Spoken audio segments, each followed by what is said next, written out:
بسم اللہ الرحمن الرحیم نحمده ونصلی ونسلم علی رسولہ الکریم۔ حضور صلی اللہ علیہ وسلم کا ارشاد ہے کہ جب تو کسی کو دیکھے کہ باوجود معاصی اور گناہوں میں مبتلا ہونے کے دنیا کی نعمتیں پا رہا ہے تو یہ استدراج ہے، یعنی اللہ کی طرف سے ڈیل ہے۔ پھر حضور نے قرآن پاک کی آیت تلاوت فرمائی۔ ترجمہ: پس جب وہ بھول بیٹھے اس نصیحت کو جو ان کو کی گئی تھی تو ہم نے ان پر ہر چیز کے دروازے کھول دیے، یعنی خوب نعمت اور ثروت عطا کی، یہاں تک کہ جب وہ ان چیزوں میں جو ان کو دی گئی تھی خوب اترا گئے اور مستی میں ان کا کفر بڑھ گیا تو ہم نے ان کو دفعتاً پکڑ لیا، پھر تو وہ بالکل حیرت زدہ رہ گئے۔ سورہ انعام رکوع 5۔ نبی کریم صلی اللہ علیہ وسلم کا ارشاد ہے کہ مؤمن کی مثال کھیتی کی سی ہے کہ ہوائیں اس کو ہمیشہ ادھر ادھر جھکاتی رہتی ہیں، اسی طرح مومن کو ہمیشہ تکالیف اور مشقتیں پہنچتی رہتی ہیں، اور منافق کی مثال صنوبر کے درخت کی سی ہے کہ ہواؤں سے حرکت نہیں کرتا حتیٰ کہ ایک دم جڑ سے اکھاڑ دیا جاتا ہے۔ مشکوٰۃ روایت بخاری و مسلم۔ اور بھی بہت سی نصوص ہیں جن سے یہ صاف ظاہر ہے کہ دنیا میں کفار کی فلاح کا سبب ڈھیل بھی ہے اور نیک اعمال کا کرنا بھی ہے۔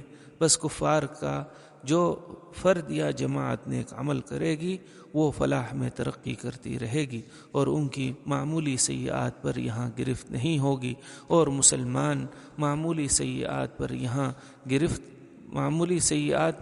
یہاں گرفت ہے۔ اس لیے جتنی بھی سیئات مسلمانوں کے افراد اور ان کی اقوام میں ہوں گی اتنی ہی پریشانیاں، تفکرات، نکبتیں، ذلتیں بڑھیں گی۔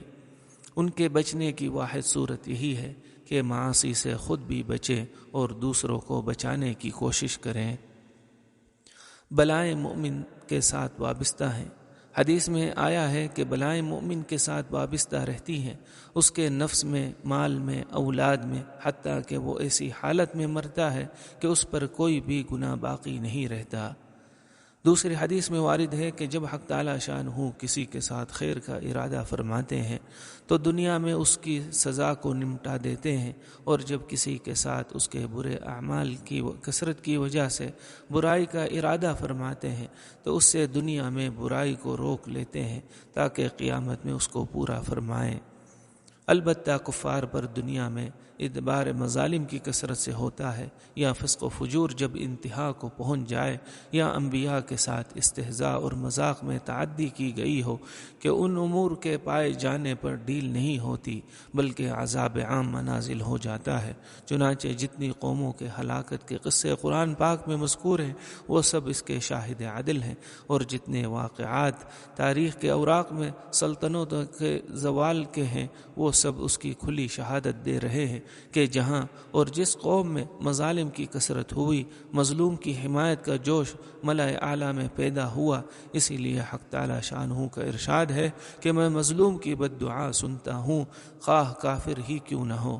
اس لیے سمجھ لینا چاہیے کہ امراء، وزراء، حکام اور رؤساء غرض جو بھی اپنے ماتحتوں پر، اپنے محکوموں پر مظالم کرتے ہیں وہ حقیقت میں ان پر ظلم نہیں کرتے بلکہ اپنی جانوں پر ظلم کرتے ہیں، اپنی بربادی اور ہلاکت کے سامان اپنے ہاتھوں سے فراہم کرتے ہیں، خواہ وہ قومی مظالم ہوں یا انفرادی ہوں، رنگ لائے بغیر نہیں رہتے۔ اور پھر جب خدائی انتقام کے دلدل میں پھنس جاتے ہیں تو روتے پھرتے ہیں۔ اس جگہ اس کی تفصیل کا موقع نہیں ہے، نہ گنجائش، اور بات بھی تفصیل کی محتاج نہیں کہ سلطنتوں اور بڑی بڑی قوموں کا زوال و ہلاک سب اسی کی تفصیل ہے، اور تاریخ کے اوراق اس پر ہیں۔ مجھے اس جگہ صرف اس چیز پر متنبہ کرنا ہے کہ مسلمانوں اور کفار کی ترقی کے اسباب خالق اسباب نے علیحدہ پیدا فرمائے ہیں۔ ہر بات میں یہ خیال کر لینا کہ جو چیز کفار کے لیے ترقی کا سبب ہے وہی مسلمانوں کے لیے ہے، اور جو چیز ان کو ترقی میں نقصان دیتی ہے وہ مسلمانوں کو بھی مضر نہیں ہے۔ دین سے بے خبری ہے، کلام خدا اور کلام رسول سے ناواقفیت ہے۔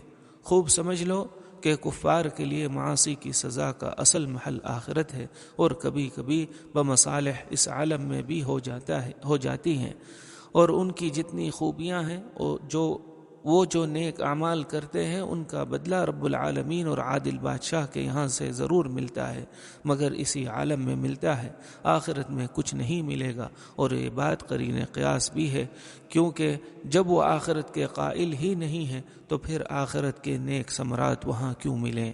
اور آخرت سے انکار کی سزا آخرت میں ملنا بھی چاہیے۔ اسی لیے ارشاد ہے سورہ سجدہ ترجمہ، اور ان سے کہا جائے گا کہ آگ کے اس عذاب کو چکھو جس کو جھٹلایا کرتے تھے۔ قرآن شریف میں کثرت سے اس کا ذکر ہے۔ قرآن پاک میں ارشاد ہے سورہ احقاف رکوع 2 ترجمہ، اور جس روز کفار جہنم کے قریب لائے جائیں گے اور ان سے کہا جائے گا کہ تم اپنی لذت کی چیزیں دنیا میں حاصل کر چکے اور ان سے نفع اٹھا چکے، بس آج ذلت کے عذاب کی سزا دی جائے گی، اس لیے کہ تم دنیا میں بے وجہ تکبر کرتے تھے اور اس لیے کہ تم فسق کیا کرتے تھے، اور جو کچھ خوبیاں تھیں بھی ان کا بدلہ مل ہی چکا ہے۔ سبحانک اللہم و بحمدک، اشہد ان لا الہ الا انت، استغفرک و اتوب الیک۔